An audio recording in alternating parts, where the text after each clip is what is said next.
मी शरद कुबेर पाटील स्फूर्ती अंगणमधला रहिवासी आहे। आम्ही नरे ग्रामपंचायत समोर किंवा कलेक्टर ऑफिस समोर 9 डिसेंबर 2014 पासून उपोषण करतो। तरी त्या उपोषणासाठी नरे आंबेगाव तसेच पुण्यातील सर्व लोकांनी सहभागी होऊन आम्हाला सहकार्य करावे हे आम्ही जाहीर आवाहन करतो सर्वांना। जे लोक फ्लॅट विकत घेतात किंवा ज्यांच्या विरुद्ध अन्याय झालेला आहे तर त्या लोकांनी यामध्ये सामील होऊन सर्वांनी सहकार्य करावे आणि आपल्या हक्कासाठी लढावे।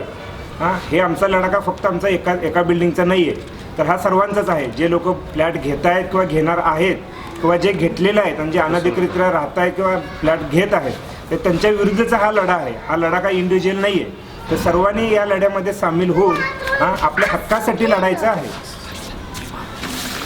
तर आम्ही 2010-11 रोजी आम्ही इथे फ्लॅट घेतलेले आहेत। तर जेव्हा मी फ्लॅट बुक करायला गेलो तर त्या बिल्डरने आम्हाला 3.5 मजले 28 फ्लॅट इथं असल्याचे सांगितलेले आहे। पण आम्ही ज्यावेळी बांधकाम चालू झाला तर तो अनधिकृत बांधकाम करत आहे हे दिसता आम्ही त्याला विचारणा केली की तो अनधिकृत बांधकाम का करत आहात, तर तो म्हटला की तुम्ही रिवाईज प्लॅन केलेला आहे आणि रिवाईज प्लॅन करून मी हे बांधकाम करतोय। तर आम्ही त्याला परत रिवाईज प्लॅनचे डॉक्युमेंट मागत होतो, तर 8-10 महिने तो रिवाईज डॉक्युमेंट काय आम्हाला दिलेला नाही आहे। डॉक्युमेंट दिलेलं नसताना आम्ही परत त्याला विचारणा केली की डॉक्युमेंट देत नाही आहे तर आम्हाला हे डॉक्युमेंट दे। तर ते डॉक्युमेंट देत नाही आहे म्हणून त्याने आम्हाला दादागिरी केली। तसंच 7 जुलै 2013 रोजी मला आणि माझ्या काही सहकाऱ्यांना फोनवरून जीवे मारण्याची धमकी दिली। त्याची आम्ही रितसर कंप्लेंट आम्ही नरे पोलीस चौकीमध्ये केलेली आहे, पण त्याच्यावर पोलिसांनी काही कारवाई केलेली नाही। त्याच्यानंतरही आम्ही दाद मागून आम्हाला कुठलीही दाद मिळालेली नाही आहे। आम्ही एक वकिला थ्रू आम्ही एक जाहीर नोटीससुद्धा त्याला पाठवली की आमच्या मागण्या आहेत त्याने लवकरात लवकर करावे। नोटीस पाठवून सुद्धा आम्ही 6 महिने वाट बघितली, त्यालासुद्धा त्याने कुठलाही प्रतिसाद दिलेला नाही बिल्डरकडून। त्याच्यानंतर आम्ही 6 डिसेंबर 2013 रोजी आम्ही मिटिंग घेऊन कलेक्टर साहेबांना भेटायला जायचं ठरवलं आणि त्या संदर्भात आम्ही एक नोटीस इथं जाहीर डिस्प्ले केला, इथं लावला आम्ही आणि त्याच्यामध्ये असं लिहिलं की आपल्याला कलेक्टर साहेबांना भेटायला जायचं आहे। तर ती माहिती त्याला लागताच तो स्वतः इथं येऊन बोर्डची तोडफोड केली आणि आम्हाला धमकी देऊन गेला की एकेकांचं तुमचं बघून घेतो, तुम्ही काय इथलं पुढारी झालाय का, ही बिल्डिंग ही जमीन काय तुमची आहे का, असं म्हणून तो धमकी देऊन गेला। त्याच्यानंतर आम्ही सेम अशीच कंप्लेंट परत एक आम्ही नरे पोलीस चौकीमध्ये केली। तर जुलैमध्ये कंप्लेंट दिली, डिसेंबरमध्ये आम्ही कंप्लेंट दिली, दोन्हीचा काही त्यांनी पाठपुरावा केला नाही किंवा पोलिसांच्याकडून कुठली आम्हाला मदत मिळाली नाही। 7 डिसेंबर एक दिवस गेला, 8 डिसेंबरला परत तो स्वतः त्याचा भाऊ संतोष माने आणि त्याच्याबरोबर काही गुंडांना घेऊन येऊन इथं बायका मुलांना त्यांनी मारहाण केली। लहान मुलं होती, लहान मुलांनासुद्धा धक्काबुक्की झाली। याच्या अगेन्स्ट आम्ही नरे पोलीस चौकीमध्ये तिथेही कंप्लेंट केली, त्याच्या अगेन्स्ट ही कोणती कारवाई झालेली नाही आहे। तिथंही आम्हाला पोलीस चौकीमध्ये किंवा बिल्डरकडून आम्हाला तिथं भीती घालून आम्हाला तिथून घालवण्यात आलं, तिथं आम्हाला कुठलाही न्याय मिळालेला नाही। त्याच्यानंतर आम्ही याच्यामध्ये शासकीय प्रशासनाकडून कोणता मदत होतं का मिळतं का हे बघायला आम्ही सुरुवात केली। या बिल्डिंग क्षेत्रातली आम्हाला कोणतीही माहिती नव्हती, नसतानाही आम्ही इंटरनेट थ्रू किंवा वेगवेगळ्या लोकांना भेटून त्यांना RTI through right to information ॲक्टचा यूज करून आम्ही वेगवेगळी माहिती गोळा करायला चालू केली। तर आम्हाला नगररचनेमध्ये आम्ही पहिला RTI टाकल्यावर आम्हाला असं कळालं की त्यांनी कुठलेही रिवाईज प्लॅन घेतलेलं नाही आहे। तिथून आम्ही RTI टाकून आम्ही सगळे डॉक्युमेंट घेतले तर त्याच्यामध्ये कुठलंही रिवाईज प्लॅन दिसत नाही आहे। परत आम्ही विचारणा केली असता त्यांनी सांगितलं की आम्ही ग्रामपंचायतचं सँक्शन घेतलेलं आहे, आम्ही त्याची ब्ल्यूप्रिंट जोडून जे अनधिकृत बांधकाम फ्लॅटमध्ये राहत आहेत त्यांच्याकडून ब्ल्यूप्रिंट घेऊन आम्ही ग्रामपंचायतकडे दिली।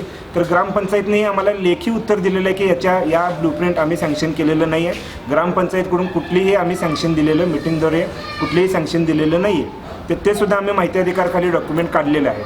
तसेच आम्ही इथे सारखे आमच्या बिल्डिंगमध्ये जाळपोळ होत होते, तर जाळपोळीविरुद्ध आम्ही MSCBला आम्ही विचारणा केली की हे का होते, तर ते सांगितले की आम्हाला DP सारखे जळते तर त्यामुळे तुमचे लाईट जात आहे। तर आम्ही परत एक माहिती अधिकार तिथे MSCBलाही दिला की DP जळण्याचं कारण काय आहे, तर त्यांच्याकडून इथे पंचनामा करण्यात आला। पंचनाम्याची गोपनीय माहिती आम्ही माहिती अधिकार थ्रू काढली, तर त्याच्यामध्ये आम्हाला असं कळालं की 29 मीटर सँक्शन असताना जागेवर त्यांनी 54 मीटर लावलेले आहेत, म्हणजे नियर अबाउट 25 मीटर त्यांनी अनधिकृत इथं बसवलेले आहेत। त्यामुळे DPवर लोड येऊन तो जाळपोळ होण्याचे प्रकार इथं होत आहेत। MSCBकडे आम्ही तक्रार दिल्यामुळे त्यांचे काही अधिकारी असतील किंवा कॉन्ट्रॅक्टर त्याच्यामध्ये अडकले असतील, तर आज रोजी जर इथं लाईट गेली तर 2-2, 4-4 दिवस इथं कोणी अधिकारी येत नाही, त्यामुळे इथं लाईट आम्हाला नसते आणि आमची गैरसोय होते। ग्रामपंचायतमध्ये कुठली नोंद नाही, ग्रामपंचायतकडे नोंद करायला गेले असता ते म्हणतात तुम्ही कंप्लेशन लेटर आणा. या बिल्डिंग अनधिकृत असल्यामुळे कंप्लेशन लेटर मिळत नाही आहे, त्यामुळे तिथं आम्हाला ग्रामपंचायतला नोंदणी होत नाही. नोंदणी होत नसल्यामुळे ग्रामपंचायतीची कुठलीही सुविधा आम्हाला मिळत नाही आहे. मग ते लाईट असेल, पाणी असेल, कचरा असेल, त्यामुळे कुठलीही ग्रामपंचायतीची सुविधा मिळत नसल्यामुळे कचऱ्याचा इथे ढीग लागतो, त्याच्यामुळे इथं आजार पडण्याचं प्रमाण वाढलेलं आहे. याच्यानंतर आम्ही प्रशासनाकडे अर्ज केले, बऱ्याच ठिकाणी आम्ही अर्ज केले, तहसीलदार, तलाठी असेल, ग्रामपंचायत असेल, कलेक्टर असेल, या सर्वांच्याकडे आम्ही अर्ज केले. तर अर्जाला त्यांनी थोडीफार प्रतिक्रिया देऊन त्याच्या अगेन्स्ट त्यांनी नोटीसही काढली. तहसीलदार साहेबांनी आम्हाला मदत केली, आम्ही त्यांना माहिती पुरवली. तर त्याच्या अगेन्स्ट त्यांनी 2 नोटीसही काढले, पण त्या नोटीस काढूनसुद्धा आता 7-8 महिने झाले त्याच्यावर कोणतीही कारवाई झालेली नाही.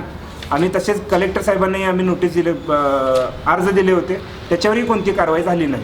याच्या अगेन्स्ट आम्ही प्रशासनाकडून कोणतीच कारवाई होत नाही म्हणून आम्ही AT-CPCच्या अंडर सर्वांना आम्ही नोटीस दिली. तहसीलदार, कलेक्टर, CO या सर्वांना आम्ही नोटीस दिली की याच्या अंडर कारवाई व्हावी. त्यालाही आता 2 महिने उलटून गेलेले आहे, तर त्याच्यावरही कारवाई झालेली नाही आहे. तर एवढं आम्ही शासन दरबारी एवढं आम्ही त्यांना मागणी करतो आहे, तर या मागणीचा कोणताही पाठपुरावा शासनाने केलेला नाही आहे. तर याच्या अगेन्स्ट आम्ही आत्मक्लेश करून घेण्यासाठी 9 डिसेंबर 2014 रोजी कलेक्टर ऑफिससमोर आम्ही उपोषणाला बसणार आहोत. तर त्याला सर्वांनी सामील होऊन आम्हाला मदत करावी आणि आमच्या हक्कासाठी लढतोय, सर्वांच्या हक्कासाठी लढतोय. तर आपापल्या हक्कासाठी या सामील व्हावी हे मी सर्वांना जाहीर आवाहन करतो. ना